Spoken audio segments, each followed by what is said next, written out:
Olá, queridas irmãs e irmãos. Estamos iniciando agora o nosso estudo semanal de O Livro dos Médiuns. Sejam muito bem-vindos. Continuaremos agora a estudar o segundo capítulo da primeira parte da obra. Esse capítulo que tem o título Do Maravilhoso e do Sobrenatural. Lembremos por um instante que até agora nós presenciamos no texto os argumentos lógicos apresentados por Kardec, lógicos, filosóficos, apresentados pelo codificador, guiando a nossa mente para as seguintes constatações. O espírito, tanto quanto o plano espiritual, existem e se comunicam com o plano material. Não há nada de maravilhoso nem de sobrenatural nisso. Basta conheçamos as causas do fenômeno ou a causa do fenômeno para aceitarmos o fenômeno como algo sobrenatural. Portanto, tudo aquilo que foi apresentado no capítulo até agora tem o objetivo de fazer com que nós entendamos que o fenômeno espírita, o fenômeno das comunicações dos espíritos, nada tem de sobrenatural, de superstição, de maravilhoso. Então, agora que Allan Kardec está afastando as nossas mentes da percepção de que o fenômeno espírita é algo sobrenatural ou maravilhoso, ele aproveita o ensejo aqui nesse item 15 e vai tratar a respeito agora de uma possível outra concepção que se tenha a respeito do fenômeno espírita. E a gente vai trabalhar com essa ideia hoje. Esse item 15 é formado por 7 parágrafos, e aqui, desde o primeiro parágrafo, a gente já tem o objetivo traçado. Allan Kardec vai falar sobre a palavra milagre. E a partir de agora, o esforço do codificador será no sentido de afastarmos também a impressão de que talvez os fatos das comunicações dos espíritos e suas intervenções no mundo material sejam miraculosos. Então vamos lá, vamos ao texto, né? Allan Kardec começa então enunciando que há pouco ele escreveu aqui no texto a palavra milagre. E na sequência diz que vai fazer uma ligeira observação sobre isso. E que essa observação não vem fora de propósito, nesse capítulo que trata do maravilhoso. A gente já vai entender na sequência por que não vem fora de propósito, se bem que nós já abordamos isso, né? Allan Kardec quer afastar o fenômeno espírita de qualquer relação com o sobrenatural, maravilhoso, o supersticioso, ou mesmo com o âmbito do milagre. E a gente já vai entender por quê. Vamos lá. Parágrafo 2. Ele começa fazendo aqui um exercício de significado de palavras. Olha só. Na sua acepção primitiva e pela sua etimologia, o termo milagre significa coisa extraordinária, coisa admirável de se ver. Então, percebamos, né, que Allan Kardec apresenta uma acepção primitiva, um significado primeiro da palavra milagre, e apresenta também a sua etimologia, ou seja, a formação da palavra, como ela foi formada, para que ele mostre para a gente o que a palavra tem na sua raiz, na sua essência. E lembremos que há pouco tempo, né, no estudo anterior, nós vimos que Allan Kardec pede o seguinte: quando a gente for dar opinião a respeito de alguma coisa, a gente precisa conhecer essa coisa. E é o que ele está fazendo aqui. Ele está demonstrando para a gente conhecimento acerca da palavra milagre, para poder debater o seu significado e a sua proximidade ou não dos fenômenos espíritas, né? Para poder definir os fenômenos espíritas. Então, num primeiro significado e na sua etimologia, a palavra milagre significa alguma coisa que é extraordinário, alguma coisa que é admirável de se ver. Então, primeira acepção. Notemos, né, que se nessa acepção de coisa extraordinária, coisa admirável, se nós relacionássemos os fenômenos espíritas com isso, nós não teríamos assim, acredito que tanto problema, né? De alguém dizer, olha, um fenômeno espírita é algo extraordinário, é algo admirável de se ver. é um milagre. Com esse significado, acho que não teríamos muitos problemas, né? Tanta coisa em nossas vidas é extraordinário, é admirável e faz parte dos fenômenos naturais. Muita coisa se encaixa nessa descrição de extraordinário e de admirável. Então, quase nenhum problema aqui com essa concepção de milagre. Mas com o que vem pela sequência, nós teríamos problemas. Olha lá. Mas como tantas outras, essa palavra se afastou do seu sentido ordinário. E hoje, por milagre, se entende, olha aqui, segundo a academia, ele vai buscar um sentido acadêmico agora da palavra, né? Que milagre seja um ato do poder divino contrário às leis comuns da natureza.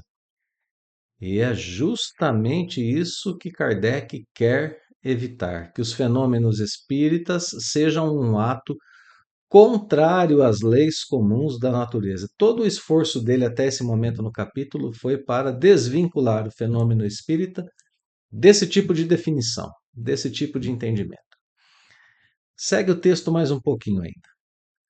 Tal com efeito a sua acepção usual e apenas por comparação e por metáfora, é ela aplicada a coisas vulgares que nos surpreendem e cuja causa se desconhece. Então, eu vou dar um exemplo, né, para isso que Kardec está dizendo aqui. Tem uma acepção ainda terceira, aqui, um terceiro significado, que é um significado mais usual e que é, obviamente, tomado como metáfora. Quando a gente diz esse modo de usar a palavra milagre, está próximo do nosso dia a dia, de vez em quando a gente faz isso. O exemplo que eu quero usar é assim, olha, presta atenção, né? A pessoa chega na casa da gente, a gente diz para ela: Nossa, que milagre você por aqui, você nunca aparece por aqui. Né? Por que será que ela veio? A gente não entendeu a causa, né? Porque se a pessoa nunca vem, de repente apareceu, que milagre ela aqui, né? O sentido mais usual da palavra milagre no nosso dia a dia. Então vejam só, depois de apresentar esses três sentidos da palavra milagre, Kardec volta no texto a abordar este problema aqui, um ato do poder divino contrário às leis comuns da natureza. Olha o que ele vai escrever. Então, nesse primeiro sentido, nesse segundo sentido, a gente dificilmente vai atribuir qualquer um desses dois sentidos à palavra milagre para nos referirmos ao fenômeno espírita. Muito difícil a gente usar mesmo. O que se mais usa é esse daqui, e é o mais problemático. Olha como Kardec trata a respeito dessa situação. De nenhuma forma entra em nossas cogitações indagar se Deus é julgado útil, em certas circunstâncias, derrogar as leis que ele próprio estabelecera. Então, o que seria o milagre? Um ato do poder divino contrário às leis comuns da natureza. Então, Kardec está dizendo: olha, eu não vou cogitar de perguntar se Deus, em algum momento, vai achar que é útil derrogar as leis da natureza que ele próprio estabeleceu. Eu não vou nem pensar nisso, né? Para pensar no milagre nessas condições aqui. Até porque, se a gente tiver um pensamento de acordo com os princípios espíritas, Deus criou tudo o que há, ele é a causa primária de tudo, e nós entendemos Deus através das suas leis. Deus coloca leis na natureza, segundo a doutrina espírita, tão imutáveis quanto ele próprio, tão eternas quanto ele próprio. Né? Então a gente teria sérios problemas para pensar que em algum momento Deus derroga as suas leis. Não que ele não tenha poder para isso, tem poder.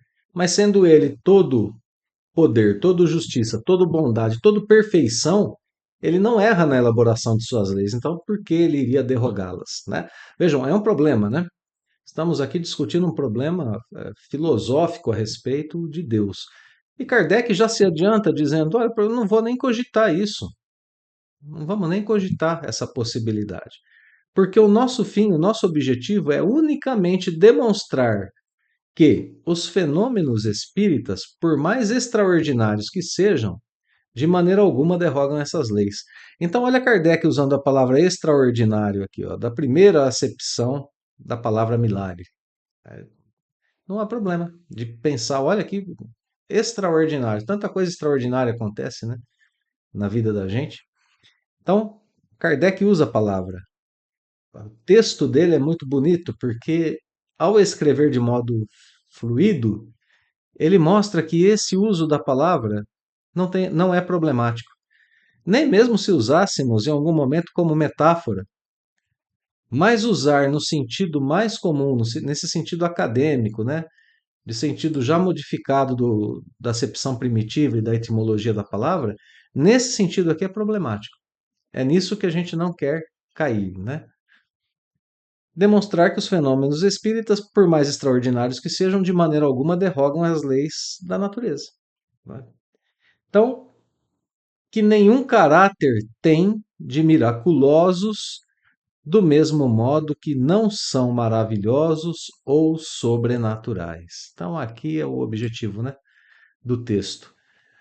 Descolar, afastar, desvincular os fenômenos espíritas de uma possível definição ligada à palavra milagre, com o sentido de ser um milagre naquele sentido de ser uma derrogação das leis naturais. Não é natural.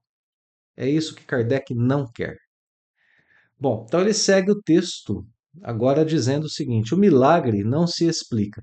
Aqui as diferenças entre um milagre, naquela acepção da palavra, né?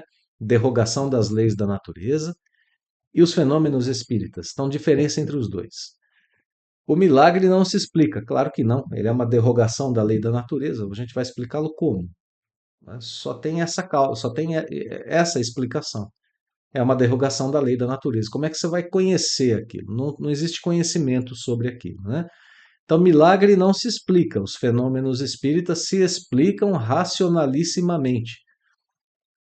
Se explicam de modo racional. Já vimos isso, né? Não são, pois, milagres, são efeitos cuja razão de ser se encontra em leis gerais, como nós vimos já, né? O milagre tem outro caráter ainda, ele é insólito e isolado. Milagre acontece uma vez só. Ora, desde que um fato se reproduz, por assim dizer, à vontade por diversas pessoas, não pode ser um milagre. Portanto, os fenômenos espíritas que acontecem em vários pontos do mundo, em casas espíritas ou fora delas, não são milagres. São fenômenos naturais. Aqui é a diferença, né, entre os dois. O milagre não se explica, o fenômeno espírita se explica. Não conhecemos os efeitos dos milagres, conhecemos os efeitos dos fenômenos espíritas. O milagre é isolado, o fenômeno espírita se reproduz. Então, pronto, né? Então, o argumento geral do codificador aqui é de uma lógica inatacável. Milagre não se explica, e depois ele ocorre por definição com exclusão das leis naturais. Em contrapartida, fenômenos espíritas, esses sim, por mais extraordinários que sejam, têm explicações racionais. Então, deixa de existir o milagre no momento em que a lei que produz o fenômeno é compreendida, que é o nosso caso, né? Parágrafo 4, meus amigos. Todos os dias a ciência opera milagres aos olhos dos ignorantes. E por que que os ignorantes chamam os fenômenos da ciência de milagres? Porque eles ignoram a causa, né? Então Kardec vai escrever que por isso que outrora, em tempos pregressos, né, em tempos passados, pessoas normais, os vulgos, chamavam homens de conhecimento de feiticeiros, entendiam que eles praticavam obra do diabo, queimavam-nos. Hoje nós estamos mais civilizados, né? Eles apenas são mandados para os hospícios. Aqui Kardec, ironicamente, fala sobre os médiums, né? Sobre os médiums e não sobre os homens de ciência. Então, veja só, né? A partir daqui, Kardec faz esse comentário a respeito dos médiums, mesmo hoje em dia ainda, né? Nós temos alguns diagnósticos psicológicos para pessoas que passam pelo desabrochar da mediunidade, que são diagnósticos muitas vezes equivocados. O problema da pessoa não é psicológico, psiquiátrico, o problema da pessoa é mediunidade. E a mediunidade por si só não é problema. A mediunidade educada, ela pode ser muito bem equilibrada. A mediunidade compreendida pode ser educada e pode ser de grande benesse para a pessoa e para aqueles que a cercam. Então, apesar de estarmos mais civilizados hoje, ainda levamos pouco em consideração os fenômenos espirituais. Precisamos nos atentar para os dois tipos de análise. Analisar se aquele comportamento, aqueles hábitos da pessoa são hábitos provenientes, sim, de um desequilíbrio psicológico, mental, ou se são provenientes de uma mediunidade que está aflorando. Então, a visita a uma casa espírita é imprescindível, tanto quanto a visita ao psicólogo, ao psiquiatra, ao psicoterapeuta em geral. Voltemos ao nosso texto, vamos lá, porque agora, no parágrafo 5, antepenúltimo parágrafo do texto, nós vamos ver que Kardec vai usar exemplos para falar a respeito da ciência e o ignorante, né? A relação entre a ciência e o ignorante, e também para arrematar essa questão posta aqui com relação ao milagre para a doutrina espírita. É um parágrafo belíssimo, amigos. É um parágrafo assim que ele concentra todo o ensinamento aqui do tópico e de forma magistral apresenta argumentos que realmente são para muita reflexão. Vamos lá. Então, olha lá, se um homem realmente morto, como dissemos em começo, ressuscitar por intervenção divina, haverá aí um milagre, né? Derrogação da lei da natureza. A pessoa morreu, e aí é ressuscitado por intervenção divina, uma derrogação da lei da natureza. Corpo morto não volta à vida, né? Então, isso é contrário às leis da natureza. Então, aqui a gente teria um milagre. Kardec dá o exemplo de um milagre, de um possível milagre, né? E aí ele completa com outro exemplo. No entanto, se, porém, tal homem estivesse apenas aparentemente morto e ainda houvesse nele um resto de vitalidade latente, e a ciência ou uma ação magnética consegue reanimá-lo, pequeno parêntese aqui, tá? A ciência ou uma ação magnética, porque Kardec citou no parágrafo anterior a possibilidade de um fato científico e a possibilidade de um médium, né, que é mandado para o hospício. Então ele volta a abordar as duas coisas aqui novamente nesse parágrafo. A escrita de Kardec é sensacional, né, se a gente prestar atenção nela. Então olha lá, ele volta a tratar das duas coisas. Então está aparentemente morto só, não está morto o corpo, né? Tem vitalidade ainda latente. E se a ciência, por exemplo, através de um desfibrilador, desfibrilador a gente sabe o que é, né? Aquele aparelhinho que aparece em programas médicos da televisão, em séries médicas, né? Que o médico coloca no peito da pessoa, ele dá um choque para fazer o coração voltar a bater, né? Esse é só um exemplo, né? Então, se a ciência ou uma ação magnética consegue reanimá-lo, um fenômeno natural é o que isso será para pessoas instruídas. Quem sabe, né, que é ali um magnetizador trabalhando pela recuperação da pessoa, quem sabe que é ali um médico que tem estudo trabalhando pelo reanimar da pessoa, a pessoa não vai se espantar, né? Como o Espiritismo diz aqui, né, que Jesus passagem famosa do Novo Testamento, né? Jesus ressuscitou Lázaro. Não, Jesus mesmo disse, ele apenas dorme. Jesus não Lázaro não estava morto, mas uma ação magnética do Cristo fez com que ele se levantasse outra vez, né? Então, ou isso, ou a ciência. Para uma pessoa que sabe, conhece a causa, é um fenômeno natural. Para uma pessoa instruída, é um fenômeno natural. Todavia, aos olhos do vulgo ignorante, o fato passará por milagroso e o autor se verá perseguido a pedradas ou venerado conforme o caráter dos indivíduos.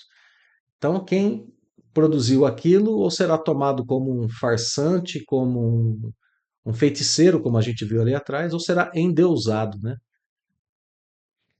Bom, eu disse que o parágrafo é um espetáculo e olha como que Kardec segue agora falando, fazendo relações ainda mais elaboradas, né? Ele diz: solte um físico em campo de certa natureza, um físico, né, em campo de certa natureza, um papagaio elétrico e faça, por esse meio, cair um raio sobre uma árvore e o novo Prometeu será tido certamente como senhor de um poder diabólico.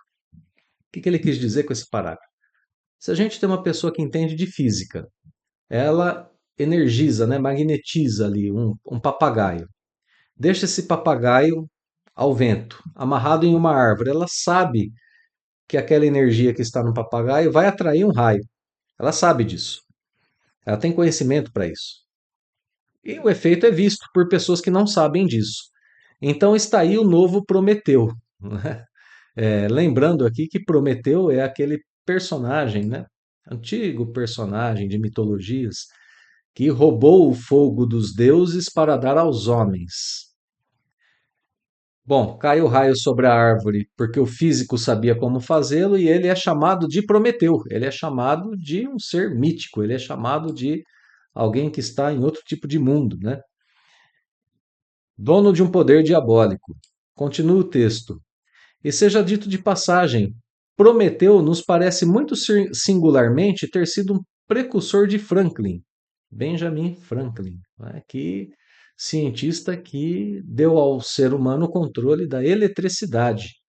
Então veja só, Prometeu, uma imagem mítica, alegórica, falando sobre o homem que dominou o fogo.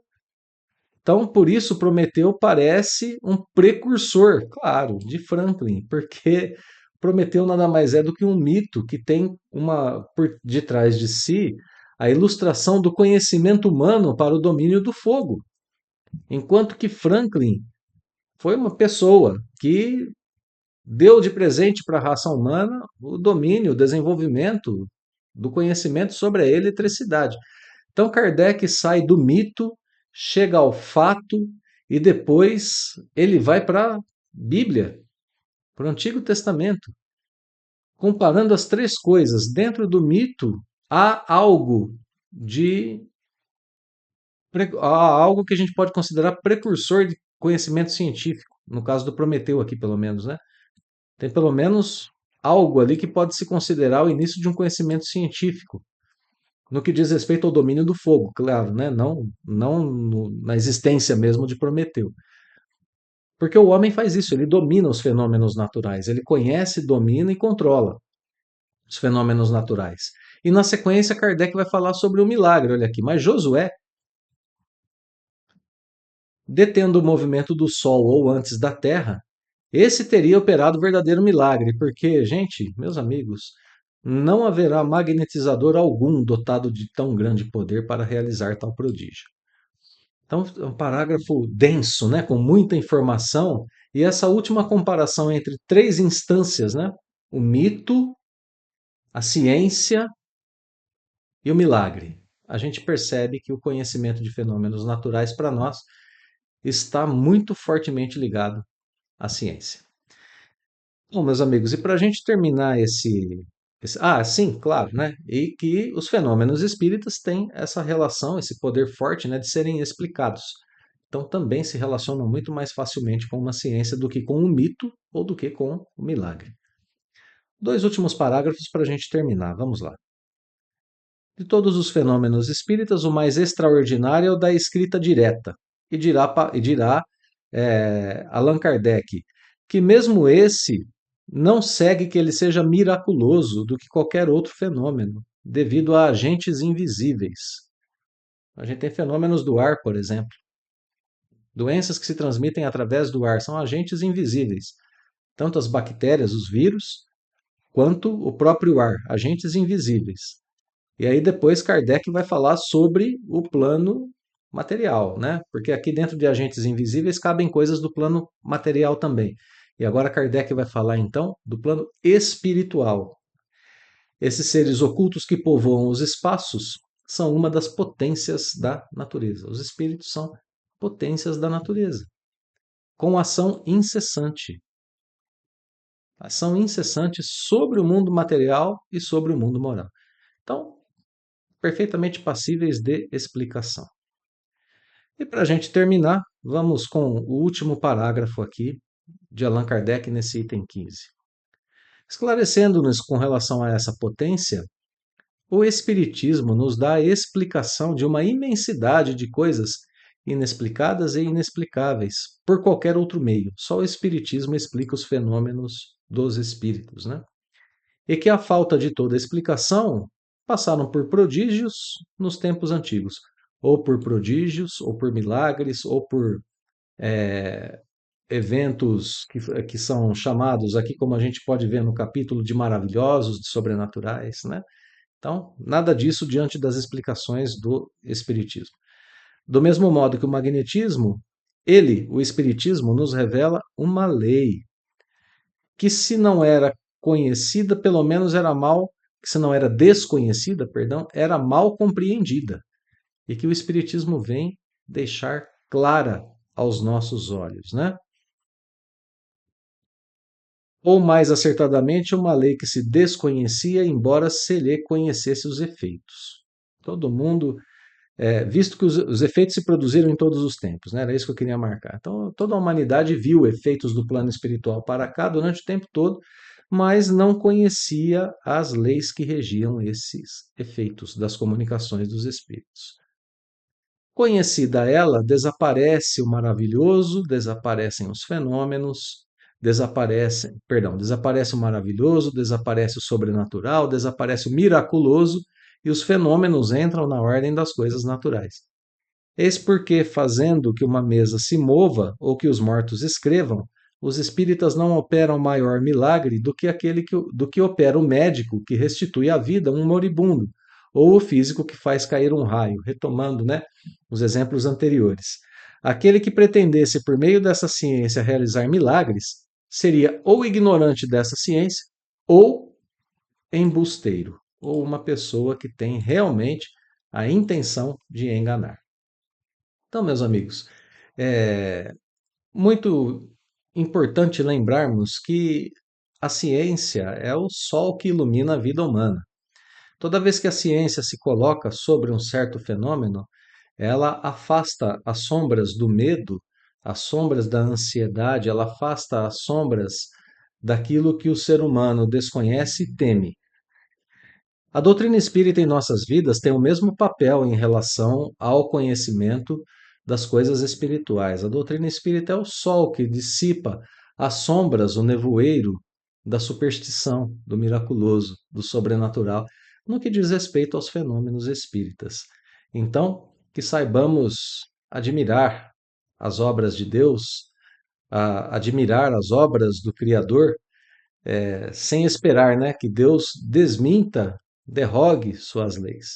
Quanto mais nós conhecemos as leis de Deus, mais aprendemos que somos, em essência, seres imateriais e, assim, com esse conhecimento, conduzimos muito melhor e mais confortavelmente as nossas vidas, tanto quanto aprendemos a conduzi-las melhor, quando aprendemos a dominar o fogo, a eletricidade e tantos outros fenômenos naturais.